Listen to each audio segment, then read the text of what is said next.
Don't believe the lies that Israel is bent on conquest or is out to take anyone else's land. Israel has no desire for that. Israel has no desire for the war that we're presently fighting, that was forced upon Israel. And so it's certainly not looking to start any more conflicts. I think it's a blood libel by people like Tucker Carlson who, throw out this outrageous accusation against Israel. And in doing so, of course, endanger Jewish communities everywhere by claiming that Israel is just bent on bloodlust and conquest. And I think it is libelous. I think it is a blood libel.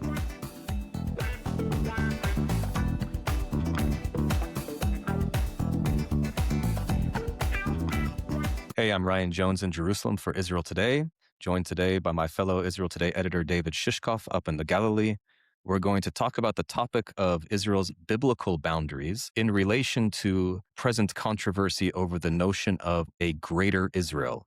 This has been going around in especially the anti-Israel media of late. You'll see it on shows like Tucker Carlson, where Israel's critics accuse her of using the present conflict that began on October 7th, 2023, to effect a conquest of its neighbors in service to taking over, conquering, and controlling all of the lands that God initially promised to the seed of Abraham in the book of Genesis.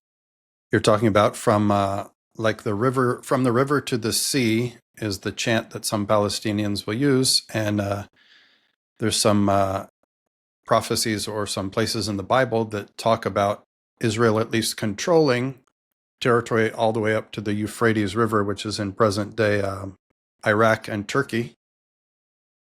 And so there's this, I wouldn't call it a blood libel, but there's this crazy rumor going around that the two of us on the ground here in Israel have never met anyone, correct me if I'm wrong, that would say anything near what these rumors are trying to say about Israel.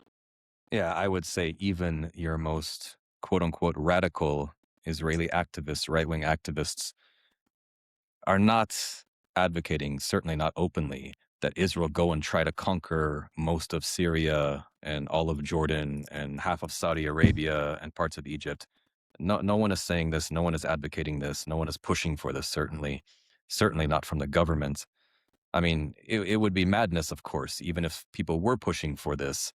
It's just utter madness. Israel has enough problems with the 3 to 4 million Palestinians living under its direct rule. It doesn't need to add another 20, 30, 40 million Arabs in Syria, Jordan, and Saudi Arabia to that number. It would just be an impossibility and something that Israel certainly has no desire to entertain. There was, I remember some months back, it seemed like those same right-wing coalition members that you're referring to seemed to be talking about putting back some Israeli settlements in Gaza. There were Israeli settlements in Gaza leading up to 2006, I believe, 2005, 6, somewhere around there. But even that talk seems to have died down quite quickly. And you're talking about a place that was just 20, 25 years ago, we had a presence there. And even that is I don't think is going to happen, much less, thousands of kilometers to the northeast. Yeah, and look, and I get the sense that even amongst the more quote unquote radicals who might be leaning in that type of direction, and of course you have these small groups who are still today, they try every once in a while to cross the border into Syria and to symbolically set up some kind of outpost, even though they know perfectly well they're not going to be able to actually live there. My sense is that even those types are not looking to conquer large swaths of the Middle East, because it would just be impossible. Of course, it's, like I said, it's madness. The point, their goal rather, is to make the point that Jews belong here, that historically, biblically, in every other way, Jews are indigenous to this region and to this land. So I think it's more of a shock tactic, to wake everyone up. The Jews are not colonizers. they are originally from here. Maybe here is the place to add in that the on the Syrian side of that border, across from northeast Israel and the Golan Heights, are communities of Syrian Druze that are related also to some of the same communities that are on the Israeli side. And those, we've run articles on this several times. Those Druze in Syria feel much closer and less threatened or even positive towards Israel, and they fly Israeli flags sometimes, and they're of course under threat by the new regime in Syria. And so in some ways they might be the only ones who would seriously want Israel to militarily conquer and occupy a big swath of that corner of Syria. Yeah. So, and even at Israel Today, we've run a couple of articles touching on this idea that Greater Israel, as it's understood even in a modern context, but also in a biblical context, doesn't necessarily mean military conquest and direct governance from Jerusalem. Even in the Bible, at the height of Israel's territorial boundaries under King Solomon, he didn't directly rule most of the lands that are today Syria. He had indirect influence and authority over them as client states and states that paid tributes, but he wasn't in direct control of them. He hadn't militarily conquered them. And so we've written about a couple times, and I know many others have pointed this out, that these communities that are today in southern Syria, the Druze in particular, have been asking for some kind of arrangement where they will live under an Israeli protectorate, because they don't trust the Sunni jihadists who now rule Syria, and they would prefer to live under an Israeli protectorate. This is not necessarily a new concept. Back in the 1980s, when Israel went into Lebanon, after Lebanon had been racked by civil war, started by the PLO and Sunni jihadist groups there, the Christians of Lebanon wanted Israeli protection. They wanted to be under an Israeli protectorate, and they were under an Israeli protectorate up until the year 2000, when Israel withdrew from southern Lebanon, and those Lebanese Christians fought on Israel's side. So you can see where things could potentially develop in a way that a quote unquote greater Israel comes about through an alliance and a network of different people groups in different nations that are within those territories that biblically were the entire promised land, that seek Israeli protection and are allied with Israel to one degree or another. The Druze in Syria are the big example today, but of course you also have the Kurds in northern Syria and in Iraq, who have long been very friendly toward Israel and would no doubt be thrilled to be in direct alliance with Israel in the future, given the threats that they too have faced. I think, as I see it, I was shocked to see these Tucker Carlson YouTube videos with multiple millions of views accusing Israel of wanting to manipulate the United States and President Trump into this kind of a direction. And it occurred to me that in psychology, there's this phenomenon in which a person may accuse the other person of the thing that they would want themselves to do. And, we know that over the last 1,400 years or so, Islam has, conquered and colonized huge areas of the Middle East and Asia and Africa.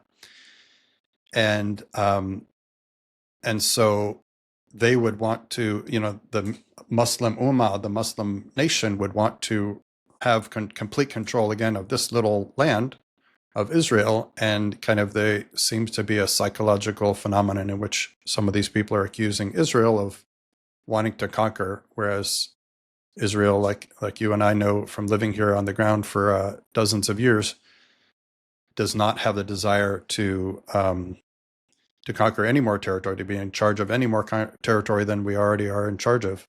Right. And, you said earlier that you don't want to call it a blood libel, but quite honestly, I think it's a blood libel by people like Tucker Carlson who, throw out this outrageous accusation against Israel. And, in doing so, of course, endanger Jewish communities everywhere by claiming that Israel is just bent on bloodlust and conquest. And I think it is libelous. I think it is a blood libel. And you mentioned this notion, the psychological notion of projecting, of accusing your enemies of what you are actually guilty of. And I remember the late Rabbi Jonathan Sachs used to point out that if you want to know what Israel's enemies are guilty of, look at what they're accusing the Jews of, because they will accuse the Jews of precisely what they are guilty of. So this is an old concept that goes back to medieval times, of course. But I think that what's coming out of the mouth of people like Tucker Carlson is no less a blood libel. The one thing that occurred to me just as we were talking here is that Jordan is just to our, and I can almost look out my window and see Jordan right now from the Galilee. Jordan is, of course, the other half of what used to be called Palestine, Transjordan. And it occurs to me that they're, in some ways, a very close friend of Israel. I think that kind of officially the government in Jordan has to have some pretty serious rhetoric against Israel, but there is what I would call a pretty decent level of peace, or at least non-conflict, with Jordan. They're our closest neighbor. Interestingly, I haven't heard anything about them being part of this big new pact between Pakistan, Saudi Arabia, and Turkey. It would be very interesting to know behind the closed doors where Jordan sees itself on caught between Israel, quote unquote, caught between us and that pact. Again, stay tuned. If you want to get really controversial, which I will just in a speculative sense, Jordan can almost be seen today as a client state of Israel. And what do I mean by that? I mean the Hashemite kingdom of Jordan, which of course is ruled by the Hashemite Bedouin tribe, who are a very small minority in their own country, surrounded by quote unquote Palestinian Arabs. And so, like you said, their public pronouncements are often anti-Israel or hostile toward Israel to appease that bulk of their population. But as Israeli commentators and even Israeli security officials and government officials have stated numerous times over the years, the Hashemite government in Jordan relies on Israel to stay in power. If it wasn't for Israel keeping them safe, they would have been overthrown long ago, and they could still be easily overthrown today if it wasn't for Israel's assistance in their own security and their own rule. So, in a controversial sense, they are already a client state of Israel. They are already protected to some degree by Israel. So, if you want to think about greater Israel in that sense. What's on the public record in that? Israel passes on some intelligence information when it's appropriate, or what kind of things have you? From reports in past years that I've seen, when these guys come out and make statements, obviously, maybe sometimes they're saying things that they shouldn't say under military censorship. But the few times that they have said so, it's generally related to intelligence, to warning the regime there of threats against it internally. But it could go further than that. I mean, of course, Israel's not going to come out and say directly what's going on, and the Hashemites wouldn't want them to either. But it has long been known, and it has been stated by top Israeli officials over the past decade or more, that the Hashemite government, Hashemite kingdom of Jordan, could not continue to stand without Israel protecting it. There you have it. So, greater Israel, we'll see. But, don't believe the lies that Israel is bent on conquest or is out to take anyone else's land. Israel has no desire for that. Israel has no desire for the war that we're presently fighting, that was forced upon Israel. And so it's certainly not looking to start any more conflicts. Anyway, thanks for being with us, and stay tuned.